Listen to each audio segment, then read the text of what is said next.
Hey, what's up, y'all? If you're a creative and you have a business or you sell your stuff on the internet or in person, whatever, this video is for you because I'm going to walk through 3 things that I wish I knew before starting my first creative venture. And I think you're going to want to check these out because if I had known this, it would have totally changed how I did everything and probably blew things up in a good way a little bit sooner. So let's do it.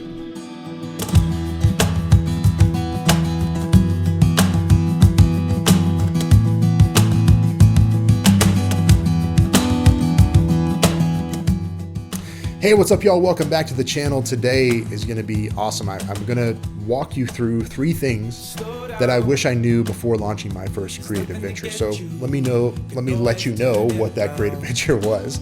So my wife and I started a photography business back in 2007, 2008, I think it was. And she started it then. And then I started working with her a couple of years later, full time in that business. And we did that together for 13 years. And throughout that time period, there were some things that we'll call them dragons in the story that came in and we had to fight them and defeat them that I would not have had to deal with if I had known these 3 things. And so I'm going to walk them through here with you really fast. And the hope is that once you know these things, especially number 3, and I'm not just saying that because I want you to stick around the end of the video. I do want you to stick around the end of the video, but thing number 3 is the thing that makes it all go around. So here we go. Thing number 1, the first thing that I wish I'd known when I was starting this creative venture, which was a photography business, I wish I had known that no one will ever see your creative vision more clearly than you. Now, this is an issue for creatives and people who have a good ability to envision the future that they want. This is a tough thing for us because we can see so clearly where we want to go. And it's really hard to bring that back down to the day-to-day that we're in now, because we can see right there, that's it. I can see it so clearly. I know how to get there, but man, I got to come back here. And it feels like such a slog, especially when you try to describe it to other people. So it's helpful then to know that no one's ever going to get it. No one's ever going to get what it's going to be like. They actually don't even care.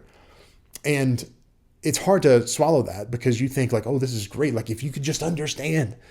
It's like Jim Rohn talks about this. He says, why? Somebody asked, why do you get up so early? He says, man, if you were going where I was going, you'd be up early too. If you were going to meet who I was going to meet, you'd be up early too. And the thing is I always imagine the other person hearing that and thinking, oh, okay, I wonder where he's going. They don't care. It's so far out of their life that they don't even care. They wouldn't even care to ask. And even if they did ask, they wouldn't understand. So you just have to let it go that nobody's going to get it. And so if you can understand that, you will have an easier time walking through this journey as a creative because you can just come back, do the work, stay in your lane and build the roots. I talk about this in a workshop where a tree goes in 2 directions, right? It grows down and those are the roots and it grows up. The tree grows up and that's the thing that everybody can see. The thing is that nobody cares really, and you probably don't even think about this either, what's happening below the ground. What's happening above the ground, everybody cares about. It's oh, this is a tree. Wow, it's a tree. It's an orange tree. I can come pick the fruit off that tree. People get it. But the real work is what you have to do. And that work is in the dirt. And that is really slow. The roots are growing really slow. And it's dark and it's damp. And that work, nobody will ever see. Nobody will ever get to see that. But you could see the tree before it was there. But the other people, they need to wait until the tree's there to be able to get it. And so the sooner you get under that and just say, okay, I'm building the roots right now. This is me. This is my work. People will get it when the tree's there. If you can internalize that, I'm telling you, it makes a huge difference. So that's thing number 1. Thing number 2 is that you don't have to sell out in order to sell stuff. I wish I'd gotten this early on because I did not understand it all. My background's in music, so I've always been in a creative world.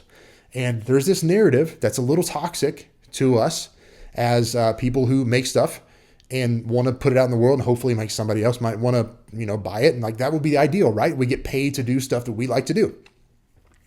The problem is we have this narrative that's a little toxic that says that it's bad to sell stuff, that is essentially selling out to sell your work, and that it's hard to sell stuff. When the truth is that all that becomes easier when you understand the principles of selling and understand that it's not about selling your stuff onto people. It's about inviting them in by telling a good story that aligns with things they already care about. And so you get to do what you want to do if you can align it with what they care about. And that may sound like gibberish to you, and I wish I could talk to you one-on-one and show how it might apply to you, but that is the truth of how it works. And here's how we did it in our photography business. We hit a point about 5-6 years in where we were burned out and we wanted to sell more. We wanted to grow. We didn't know how to do that we weren't stoked about the work we were creating, and we knew what we wanted to create, what we really wanted to make. And so we were thinking this problem is, how can we align what we want to do with the people who already want what we want to do? And what we wanted to do is we wanted to be traveling. We wanted to be shooting more just in different countries and different states. And we wanted to find people who wanted that. So that's a really good question. How do we do that? And so what we did was we started stepping into the identity of the person who does that. And we did that by doing it ourselves. We figured out that if we just traveled and showed people outwardly in our marketing that this is who we are and this is what we do, then this was the hypothesis, then it would attract people in who had the same values.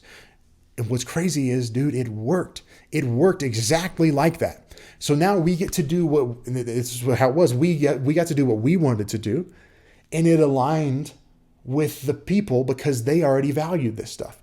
And so an example was we shifted from just doing engagement sessions, because we were wedding photographers, engagement sessions just in the same town we lived in. We said, hey, what if we traveled to the Oregon coast and went out there and did some photos? What if we did that? And people were like, oh, you could do that? Yeah, let's do that. And you know why they wanted to do that? Because they were already the kind of people who loved to travel and adventure. And so since we had positioned ourselves along the values that they had, they were more ready to say yes to the thing we wanted to do anyway. And it was crazy.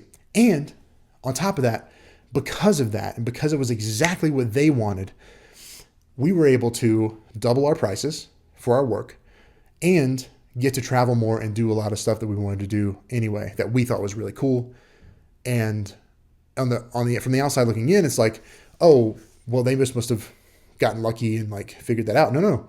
We intentionally thought about what are the things these people value? How can we line our work up next to that? Because this is what we want to do. We're not bullshitting just to get clients. This is what we want to do. And then we got to do it. And it was as simple as that.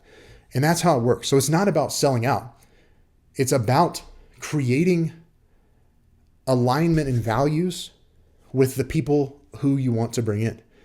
The problem, I believe, is that when people try to do that, usually is that they try to just spew their values onto other people, but that's not how it works. It's about showing your values, not telling, showing what you do, and then that attracts people in.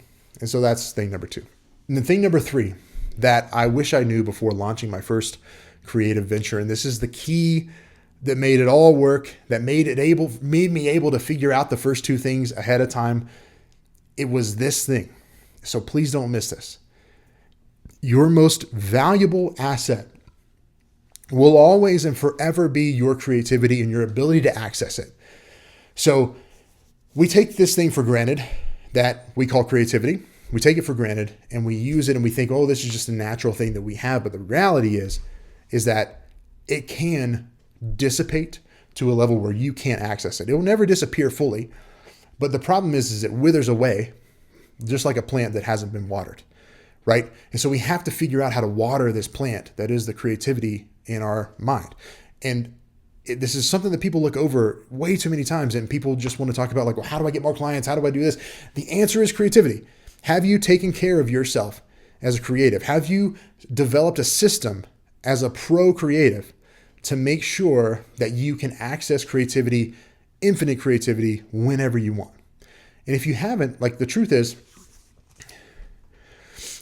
this: amateurs leave their ability to make stuff up to chance and inspiration. Pros make sure that they can access infinite creativity whenever they want. That's the difference. And so the only way to do that is to practice it. You've heard the saying that amateurs practice until they get it right and pros practice until they can't get it wrong. That's the difference. So when I ask you, do you have a system in your life, in your business, where you are practicing the ability to access creativity? And you say, Chris, well, how do I even do that? How would I even make that happen? Well, the truth is that there's a rhythm to it, just like waves coming in on the ocean. And you have to understand how to ride those waves, right? You may think to yourself, Chris, well, how could I possibly do this? What's a system for this look like? I've never heard of anything like this. It's cool. I hadn't heard of it either. That's why I put it in this list of things I wish I'd known. But the truth is that 5-6 years into that first venture, I realized that I wasn't making stuff that I liked anymore. I was feeling burned out. I wasn't aligned with anything. And I had to figure out how and what it looked like to shift that. And I realized that I was getting paid to be creative, and I wasn't taking care of that thing that I was getting paid to do. I wasn't growing in it, right? Something happens when people start getting paid to do stuff. It doesn't matter what it is. We stop growing the instant we start getting paid. Think about college. People go to school, they learn how to do this thing, and then they get a job and they never learn anything else. That used to be the way it was. And now there's not really an option for that because things are moving so fast. We have to be continuous learners. And so the same applies with your creative work. If you're not engaging in a practice that helps you keep that up to date, that stuff will just slowly wither down to nothing. And you'll show up to work one day and realize that hey, this isn't I hate this. I'm not making anything good. So we have to be able to shift that.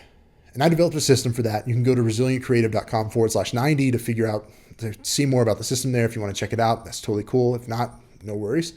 But that is what I figured out, is that I needed a system to follow, because that's what professionals do. Professionals engage in protocols and systems to make sure that they can show up and be consistent. And you can show up and you show up and they know that you're going to be able to actually make it happen. If you want to be able to do that, then you have to follow a system and a protocol to activate that part of you when it's time. So that was the third thing I learned. And I think it's the most important thing, because if you skip that, if you really just don't give a crap about your creativity, you just think it's something that's always there and you can access it whenever you want, I promise you that's not true. And I have proof for this for creatives throughout time, is that people who had systems that they followed and had habits that they used to engage their creativity, those people went on not only to be successful, but to be thriving creatives. And the people who didn't have that just followed the muse and just made stuff up whenever whenever they felt like it or whatever, they experienced some success, but they were also tortured by the vision that they had in their head, because they wanted to be further along and they couldn't get there because they didn't have a system that they were following. So I encourage you to not be that, to be the creative who is thriving and not the tortured one. Cool. I think you can step into that. So I want to leave you with that. These are the 3 things that I wish I'd known. And these are the 3 things that I use every day. And I feel like we go through life and we have these experiences and they sort of shape how we move from there on out. And we take for granted those lessons.